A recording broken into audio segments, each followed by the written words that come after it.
Yes.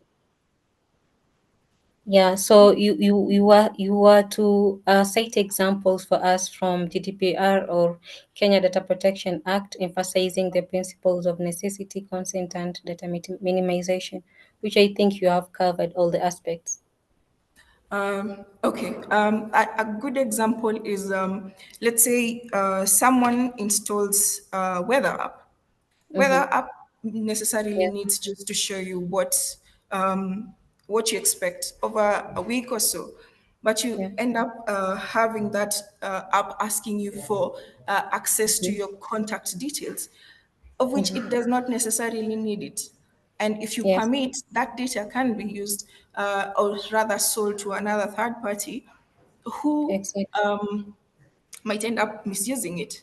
Another Yeah, good example, like let's say here in Kenya, sometimes ago we had this digital lending money apps. mm-hmm. So they used to require access to your call logs, or rather not call logs, but contact details. So if Yeah, someone was to default from paying that money, you'd find that these people would end up harassing the people on their contact list. yeah, It goes against um, general data protection laws such as the DPA that we have, or the mm-hmm. GDPR that protects the EU citizens.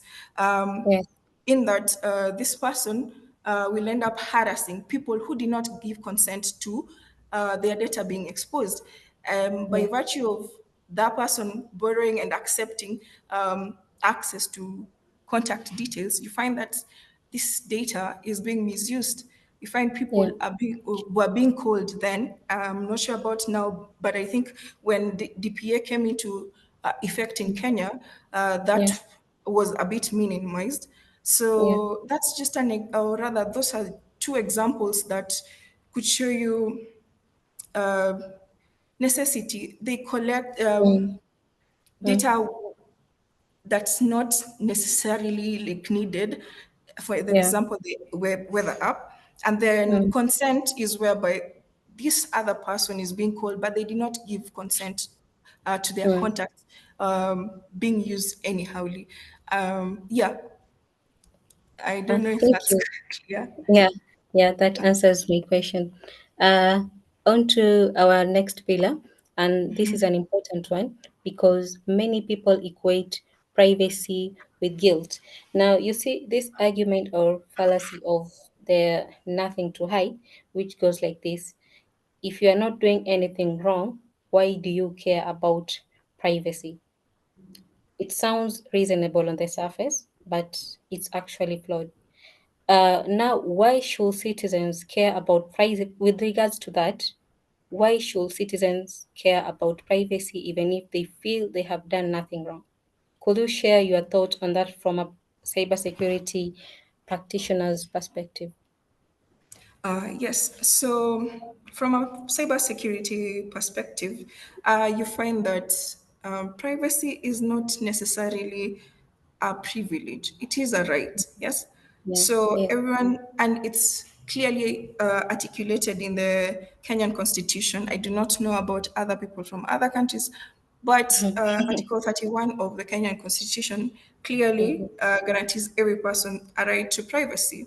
And that yeah, means the person can decide when, who to share their data with, yeah, how that data will be used, and they can mhm, even revoke that data from yes, being used.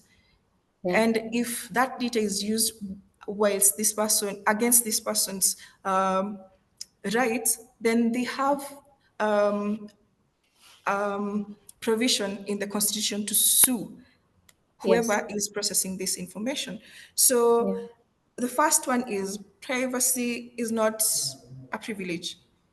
It is mhm, a right for everyone yes, in Kenya. yes, And if we also look at GDPR, which focuses on the European nations, yeah, it essentially protects these people and gives them the right to even go ahead and sue if these people do not they use that data wrongly. yes, exactly.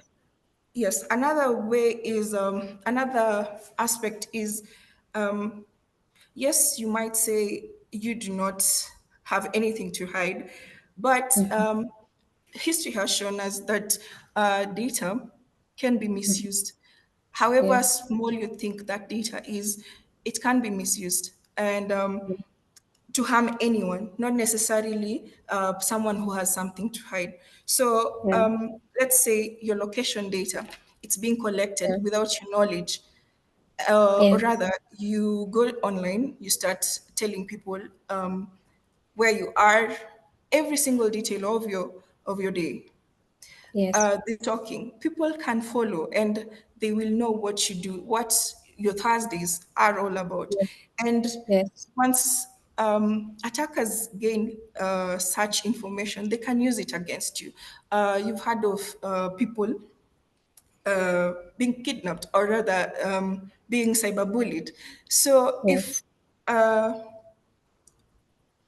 someone gains, I think, Rehema, we started off, I think we can just define what private or personal data is for people to understand what you're talking about, because Yeah. we are talking about stuff maybe someone isn't aware of Yeah. what exactly this is. So I will just briefly explain Mhm. to our audience, or rather our listeners, what this private data is. So private data is Yeah. basically anything that can identify a person. It could be your name, it could be your email, your phone number, and other private information that are sensitive, such as your health data, your financial information. Those are really sensitive data that even in our Kenyan data protection laws, you have to obtain some kind of uh, Consent. risk analysis for you to Mm. process such data. So when we talk about this privacy, we're talking about your data being collected, data like your name, email, phone number, being collected without your knowledge, or rather with your knowledge, but it's used for reasons other than what was intended. So you find that companies might disclose, we are going to use this information for such and such, but they end up Mm. doing more than what was required with that information. I Yeah. hope that's clear. Yeah. Thank you so Yes. much. Yes. Uh, Uh, um, yes. So I wasn't done. I just needed to get that aside. Great. Okay. Another point as a cybersecurity professional Mhm. uh, is that this data, if it's collected without someone's consent, it can be used for for massive like surveillance, and Mm. this surveillance could lead to targeting people being targeted unfairly. You'd Yeah. find that, let's say, someone acquired information about health status of a certain group that's vulnerable, Yeah. and then they end Mm. up publicizing that information. You'd find that such actions will lead to stigmatization. It could lead to it could expose these people to so much threat, Mm. and which is not necessary. Yeah. Yeah. Another one is uh, this data that's being collected could be used to influence decisions. So you Mm. find that there's one study I'll talk about Mhm. that affected Facebook. There's a Mm. time Facebook allowed a third party to collect data on its own platform, Mhm. and this data was used to influence decisions. The third party in question was Cambridge Analytica. I don't know if you're aware of this, but this data that was collected was used to Mm. influence Mm. elections in different countries. I think Kenya was even mentioned. So Really? yes, yes. Okay. So the Cambridge Analytica collected information, and then slowly by slowly they started like influencing people's decision without them Mm, clearly um, mhm. really having consented to that, and Yeah. that massively affected the elections results. And Mhm. yeah, so it's an unfair statement to say that if you don't have anything to hide, then Mhm. it should not be concerned about your data being collected. There is another what do you say? There's another reason, which is this data can be used to stigmatize or rather harm people. Mm, Yes. So data, like if I collect data about people, and then there's mhm. maybe their profession, there are Yeah. professions such as human rights activists or Yes. news anchors who Mm, their job descriptions are based off um, privacy. Yes. yeah. So if Yeah. you expose such people, you are essentially exposing them to danger. There's Yes. a study I was reading about that showed uh, Mexico, Mhm. which is leading in the spyware kind of softwares that have been Mm, deployed all over, and then using such spyware products, they were mhm. able to track down news people, and Mhm. it showed that these people were targeted. Some were even killed, which Yeah. is just not right. Another Mm, group yeah. could be people who are escaping from uh, volatile relationships. If Yes. somehow that data got into the people they are Mm, running away from, then you've mm. just made them a target and they might end up dead. Yeah, Yeah. I don't know if I made myself clear there. Yes. Yes. Yes. It does. That's quite a lot of information to absorb. Thank you. Yes. Okay. So you're moving to our third pillar. Um, in the age of AI and big data, what are the compliance challenges that come with collecting vast amounts of personal data? Maybe you can walk us through how organizations, especially in regulated sectors like the banking sectors, how they navigate risk when deploying the data driven AI systems while maintaining compliance and ethics. Come again? I've not heard you. So I was saying, maybe you Uh can. huh. Have you gotten the question? Uh huh. Yeah. Sorry? So I was. Have you gotten the question? Come again. Okay. In the age of AI and big data, what Yes. are the compliance challenges that come with collecting vast amount of personal data? Okay. You find that AI and big data thrive on collecting as much data as you can, yeah? Mm, So, with such systems, you find that one of the core privileges that privacy laws gives us is informed consent, like we had discussed. So yeah. people ought to give consent for their data to be collected and later Yes. processed, and for a certain specific objective. Yeah. But you find with AI models, or I'll use AI models, Mm, data is collected in large batches. mm, In that, not necessarily like content is not necessarily given by the people that these models yeah. are collecting data from. Mm, So yeah. that brings us a compliance issue, because Okay. for data privacy laws, they state Mm-hmm. that this data has to be like consented before it's collected or rather processed. But with Yes. AI models, it's subtly like it. The collection is so subtle that the people Mm-hmm. involved wouldn't even know, let alone Yeah. consent to it being Yeah. Yeah. collected. Yeah. So that's one of the challenge. Another one is, like we said, a lot of data is collected. Yeah.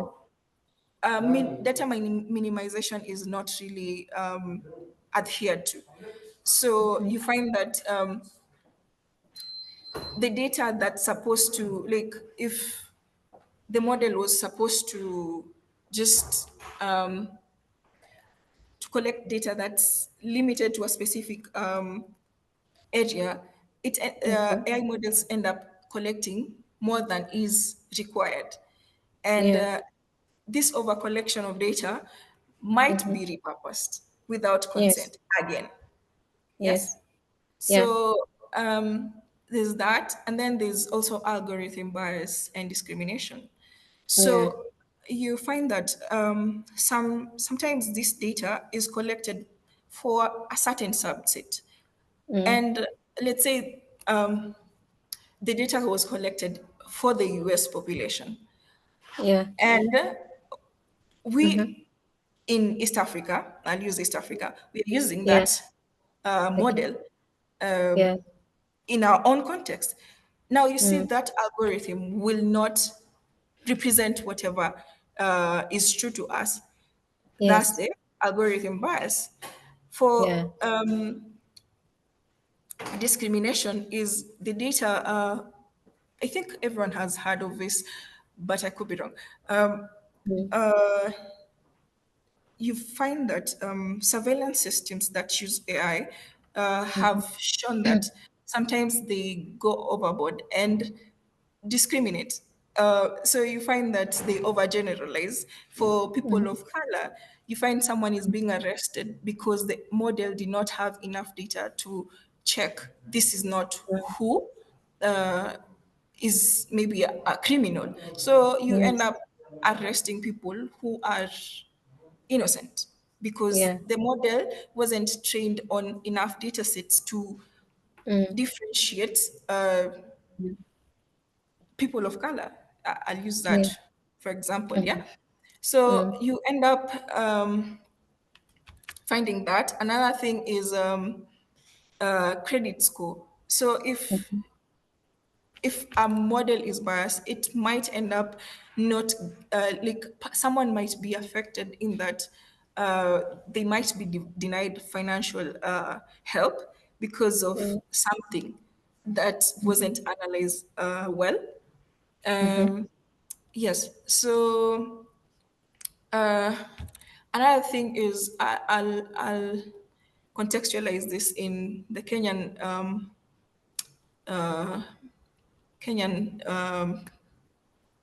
scope. Yeah. So you find Mm-hmm. that Kenya, for example, the DPS stipulates that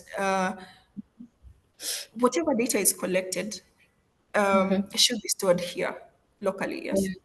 Yeah. But with AI models, we Mm-hmm. know very well this their servers are not here. Yeah. So you find that there's cross-border transfers Mm. that affect data that clearly has been said not to Yeah. crossover unless there's clear okay for it. Yeah. So and yeah, I think yeah that's it. So cross border transfers Mm-hmm. is one of the compliance issues Okay. because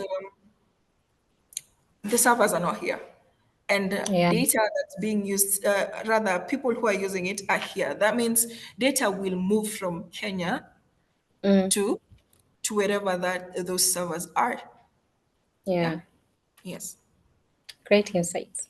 And Uh, then last but not least, just a minute. uh-huh. Okay. We've said AI models collect a lot of data, yeah? Mm. And with the data nowadays, that means that's a high target. Mm. Data is a new currency, yeah? So Yeah. cyber criminals might target such Mm-hmm. systems.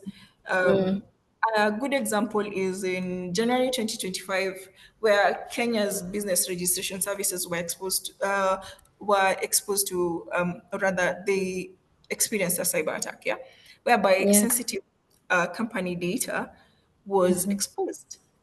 Yeah. So that's a cybersecurity issue, in Yeah. that there's a lot of data that's collected, but if whoever is collecting or processing that data does not securely store that data, the people whose data is there will be Mm. exposed, Mm. or rather will be misused. Yeah, if it falls Mm. into um, the wrong hands. Yes. Yes. Yeah. You're done? Okay, thank you. On to our fourth pillar, and this cuts to the heart of cybersecurity, which is trust. How can companies build public trust by demonstrating responsible data handling and transparency? Um, okay. One is companies can clearly state what the data they're collecting and stick to that. So Mm. transparency is very important here. Yeah. If a company says they're collecting, maybe let's say use a company Mm. like a financial company, yes. So Mm. what they need is your uh, like name or email and Yes. your credit score. Mm. They have no reason for them to collect your social media Yeah. data. So Mhm. they need to strictly say what data they are collecting and stick to Mm. that, rather than generally like picking a lot of data that they cannot um, protect. They'd Yeah. rather stick to just collecting the exact amount of data. Mhm. And once that data is used or utilized, then they can discard that data Yeah. in time. They Mhm. should not overstay with this data. Uh, Mhm. Another way is,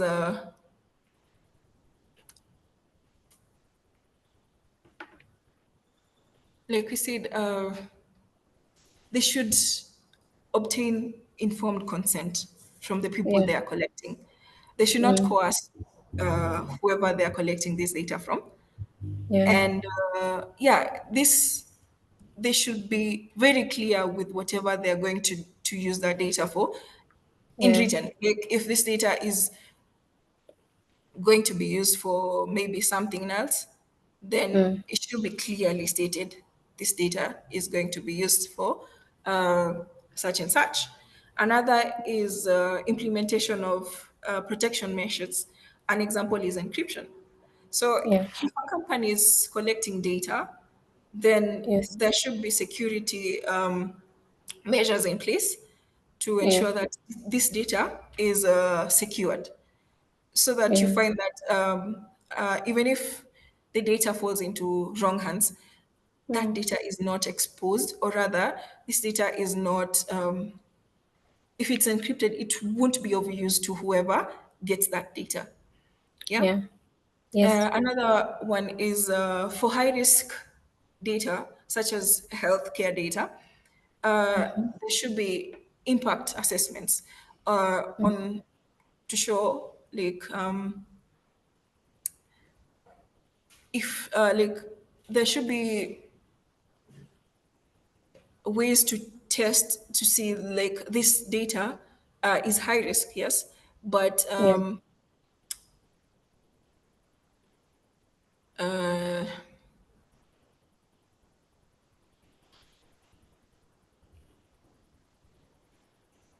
like assessing the need for collecting or assessing that data, so that you find that it's just not being collected, but Yeah. rather there's a justification for collecting and processing such data.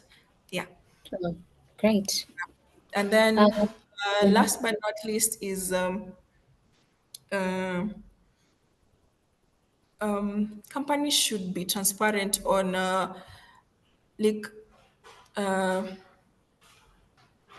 or rather they should try, or governments rather, they should try and empower their users. I would say this even in Kenya, there's so many people who are not clearly told, or Mm, rather clearly informed of what needs to be done with mm, collection of data.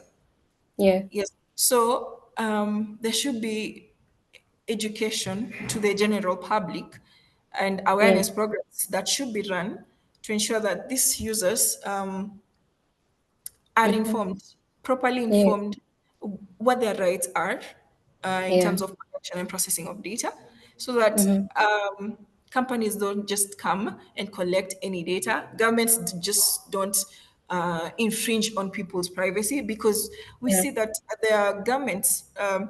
mm, I will speak of our own government. Uh, yeah, in 2024, there were mm-hmm, uh, allegedly uh, there was surveillance yeah, softwares that were being used to target certain people. If they were Gen Zs mm, and they were on the forefront of talking against the regime, then they were yeah, targeted. So yeah, um, you find that education really helps to equip the people to know mm, yeah, there are laws that protect us, and mm, I can withhold my data, yeah, and it just helps to make people understand that you should not be like the government or these institutions do not have the final say over your data. You have yeah, the right to say no to collection or yes, processing of your data, yeah, and there's actually rights that actually protect you, and you find that exactly, if people are aware of such yeah, establishments, they yeah, will not be really how do you say they won't be intimidated, because you yeah, find that if people find out that if I speak about this, or rather if I do this, the government will come for me, you find that people mm, withdraw, and yes, they'd rather keep quiet and maintain yeah, peace rather than yeah, be a target. So education will really inform people of their rights, mm, yeah, and ensure that they know this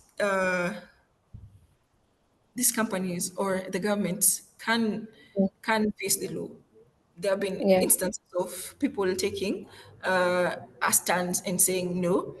I yeah, remember there was it 2021, what the information bill, something information bill that was to acquire another spyware mm-hmm, for the Kenyan population, in that data will be collected like without any explanation. So you'd find that telcos, ISPs were just providing data, which is yeah, not which is not correct. mm, Cybersecurity, or rather privacy, does not allow that. There should be yes, explanation as to why this data is being collected, and yeah. yes, yes. So yeah, that's it for that one. Okay, thank you. Uh, our last discussion point tonight is on awareness, where it is like, how will I put it? Like a point of action. Yes. Uh, what is the legal recourse for individuals who feel their data privacy has been violated? Like maybe how can citizens report or escalate breaches under current laws? Could you also mention um, some data protection commissions or complaint processes available locally? Yes. So, as citizens, I'll speak for Kenya because that's where the Data Protection Act is Yes. in like it has been implemented, or rather passed. Yeah. Mm-hmm. So if you feel like your data has been infringed, someone has used your data, Yeah. maybe they took a photo of you without your consent and then used it for promotional purposes for their Yeah. company, then Mm. you can actually lodge a complaint on Yeah. the Office of Data Protection um,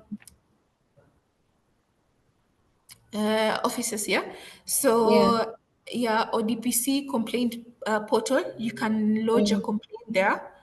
Yeah. Another way is you can go to the ODPC offices. They have Mm-hmm. offices in Nairobi and other regional places like Isumu, I'm aware, Yeah. and I Yeah. think Nakuru and so many other places. Another Yes. way is you can also, they also have an email where you can lodge such a complaint, and then that Mm. complaint needs to have certain attributes to it. So you you should detail yourself, who's the Yeah. complainant, and Yeah. then whoever is processing your data or rather collecting your data unlawfully, and Yeah. then whatever violation you see has been done, and Yeah. then also attach your evidence. If it's photos, if it's a video, if it's whatever evidence you get, you can attach it. Yeah. And then the office of ODPC or rather will register that complaint and assess it Mm-hmm. for if it's okay, and Yeah. then it will initiate an investigation. Yeah. So this investigation might Mm-hmm. maybe they might use maybe negotiation or mediation to try and Mm-hmm. resolve that issue. And Mm. if not, then uh, penalties can be given for Yeah. companies that maybe have infringed on your privacy. Then Yeah. it will be 5 million Kenyan shillings and Mm. 1% of annual returns Yeah. for companies. But for individuals, then it will be just 3 million or Mm-hmm. um, or a 10-year sentence or both. Yeah. Yeah. So it's upon you to decide. You might resolve amicably, or rather, the courts might take that, and then Mm-hmm. the penalties are given. Uh, yeah. So, like I said, uh, uh, there's provision for people Mm-hmm. to escalate that data, that case, or rather violation, Mm-hmm. for fines or penalties. Mm-hmm. And then it depends if it's a individual, there's the 3 million and 10 years. If it's Yeah. these other companies, then it will be 5 million or 1% of their Warranted. annual Yeah. revenue. Yes. Thank you so much, Anita, for these invaluable insights. We are Yes. now opening the floor for your questions. Please drop them in the Q&A chat box, or you can also raise your hand if you'd like to share directly.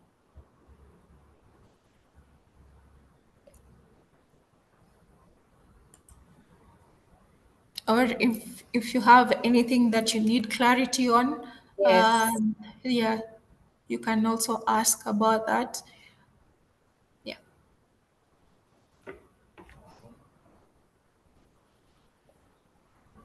Any questions, insights?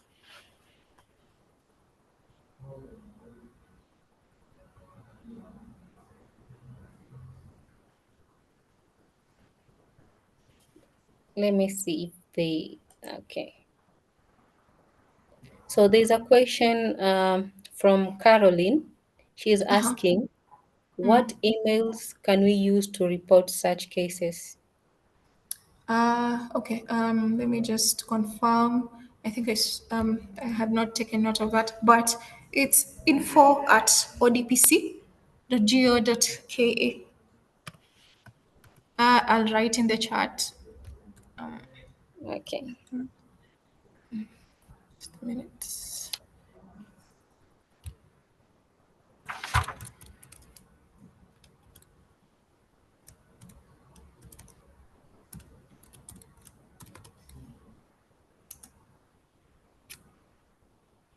Thank you, Anita, for sharing that. Any other question?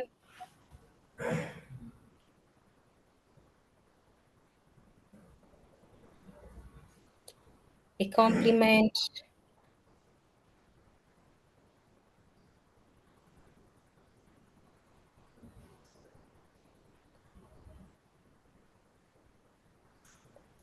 a compliment for Anita.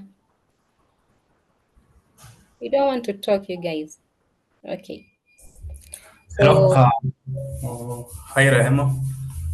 hi. Hi, Uh, I Ono. have, Okay, I have a sorry. question. I have a question. Okay. Yeah, on data Go ahead. protection.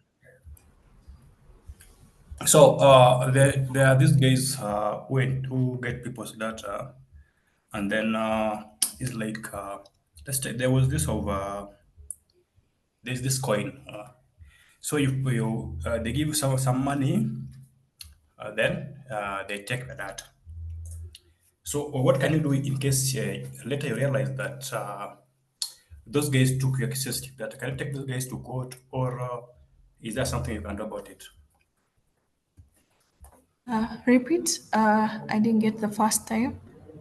Oh, I'm saying the question is, let's say someone someone has offered you some money, Yeah. then then you give him some personal info. Then later on, you realize that the info that these guys collected from you, let's say, has been used to do some malicious activities. Is it possible to sue this guy? Yes, that's what we were saying. Informed consent, like you ought to have, like you ought to be told what exactly that data is being, like will be used for, and if that information is used with on anything other than what was intended prior, like you were told it will be used for this and it ends up doing another thing, then you have you have a need to tell them, uh, I don't want it used, so you can recall, rather you can ask those people not to, and if they don't, then you can go ahead and sue. And like I said, there's a process, so you end up recording whatever information you found that they used against the intended purpose. So you collect that evidence, and then you detail your name, your whoever did that to you, so the whoever collected or processed that information. You have to detail that also. And then, of course, the evidence to support that. Yes. So you take them to ODPC, which is the commission in charge of handling such. Or rather, write them an email or go to them physically. Uh, and another way is lodge a complaint on their portal. Yes. I don't know if I've answered your question. Yeah, yeah, is now clear. Yeah. Okay, thank you, Anita. Thank you, Onoka.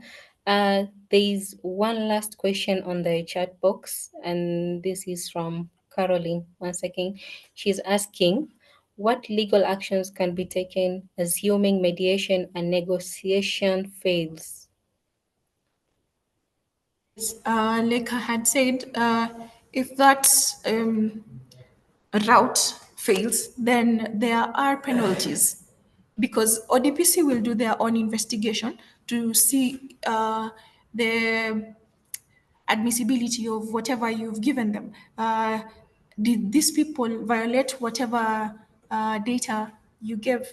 Did they use it for purposes other than what was supposed to? So, after coming to a conclusion that indeed a violation happened and mediation doesn't do it, then yes, fines will be rather penalties will be given. So like it's in revenue form. So if it's a company, it's either 5 million Kenyan shillings, or rather 1% of the annual revenue, whichever is lower, then Yeah. that will be what will be awarded to you.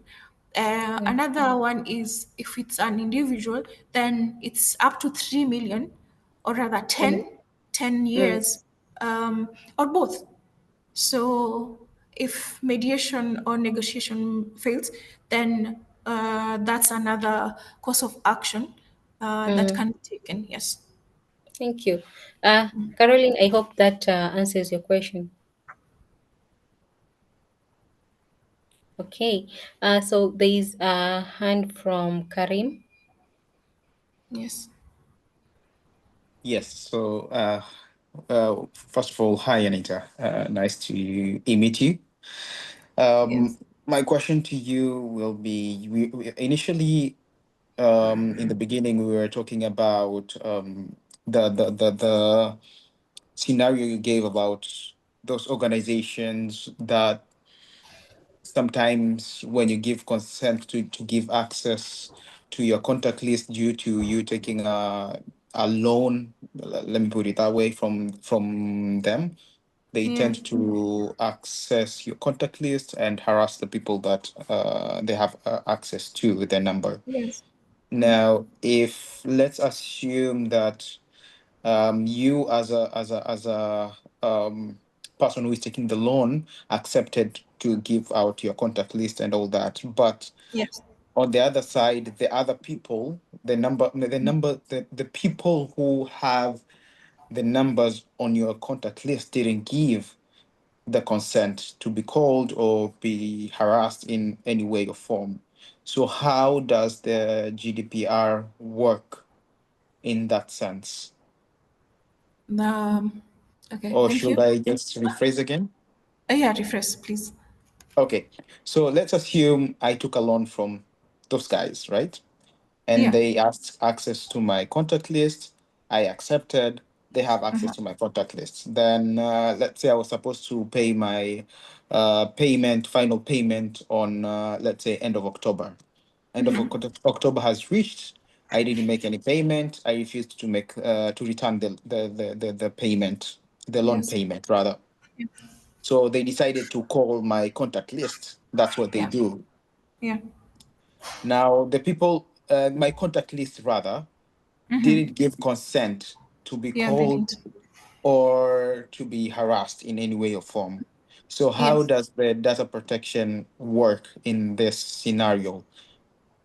Can they, Um, can the people in the contact list go and sue the company and the person who gave access to their numbers? Or I'm just trying to understand in light of that perspective. yes. Yeah. Someone can, because I think there have been cases of whereby, especially financial lenders were fined because of such, because that's intrusive. You're not supposed to, in as much as this person gave you access, the other people did not consent to you doing that. Exactly. So yes, so there have been, not necessarily the apps, but for financial institutions like banks, if like data was found out to be shared without the person's consent, there have been repercussions, and people, no, rather, financial institutions have been penalized. I do not have an exact example, but I think if you Google, you will find there are people who shared other people's data without their consent, and they ended up paying hefty penalties. Yes. Yeah, and in Mm. the same note, does that mean Yes. that the person who shared, or rather, who accepted the terms and conditions of giving access to their contact list is at fault when it comes to the data protection, because this person doesn't have consent from the people in his or her contact list? Yes, they are at fault, but that's a slippery slope there. But yes, they are at fault, and I think I'll put it as these people. You find that such people are in a desperate position, Situation. in Yeah. that uh, they're not really thinking through what exactly actions they are taking, and Yeah. they end up just accepting. This applies to so many cases. You find that maybe a browser, I'll use Edge. Edge is really, um, just an example, let me digress a bit. Edge, if you get in, you'll find that it tells you we use all kinds of cookies, and then it gives you decline or accept. If someone is in a hurry, they might end up accepting. That still Mm, applies to these people. They are not really keen, and that's where user education comes in. That this the general public needs to be informed. You need to check. You just don't give permissive rights to every app that you install. So you have that choice of declining. Yes, mm, so they are at fault, yes. But again, um, the government institutions also would want to blame them for not really educating people on their own rights. mm. So, yeah, I think they're at fault. But again, I would say governments or rather institutions have also failed in educating the people on what rights they have, in that they can decline some of these permissions and turn down whatever they want to access. So yes, I think So they are at yeah, fault you partially. okay. So it means, for example, if let's assume you, Anita, gave consent and all that, the scenario that I gave initially, Yes. and I'm in your contact list, I can go and sue you for infringing my rights. Yeah, I think, but I would say our learned friends, if there's anyone in the group, can give us more details. But I think yes, this Uh, person, yes, is liable because they okay, gave consent without. Yes, I think I I'm would in say business that. now. But Thank you.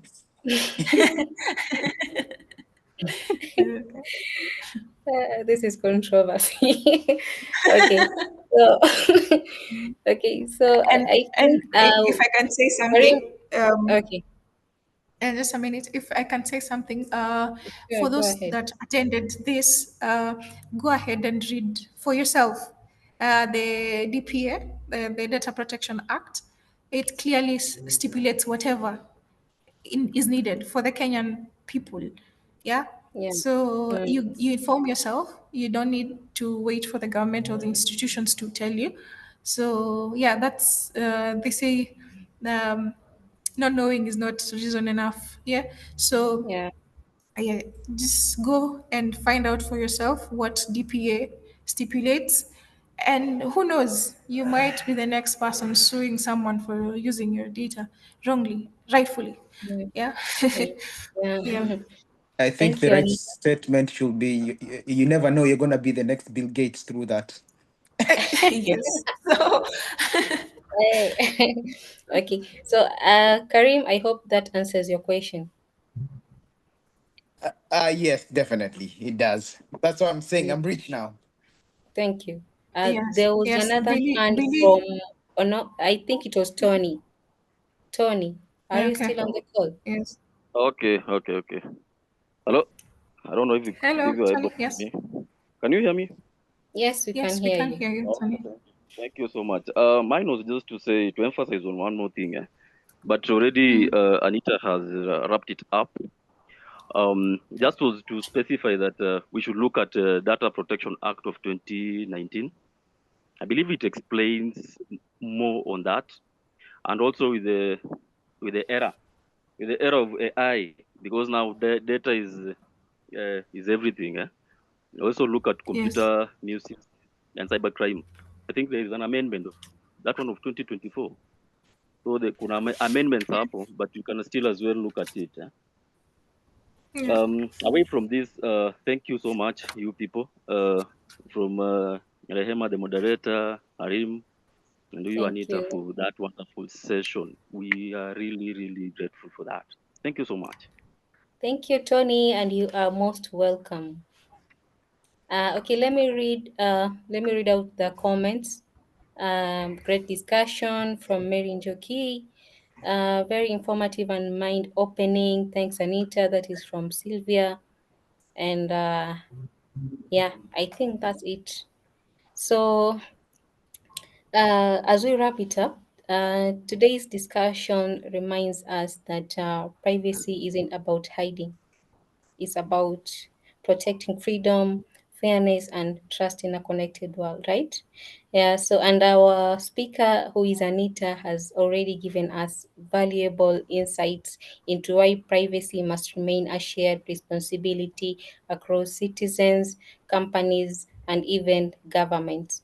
So, and as part of the Cybersecurity Awareness Month, let's remember that protecting privacy begins with small actions like reading data policies, limiting what we share online, and holding organizations accountable for responsible data handling, just like um, what Anita highlighted.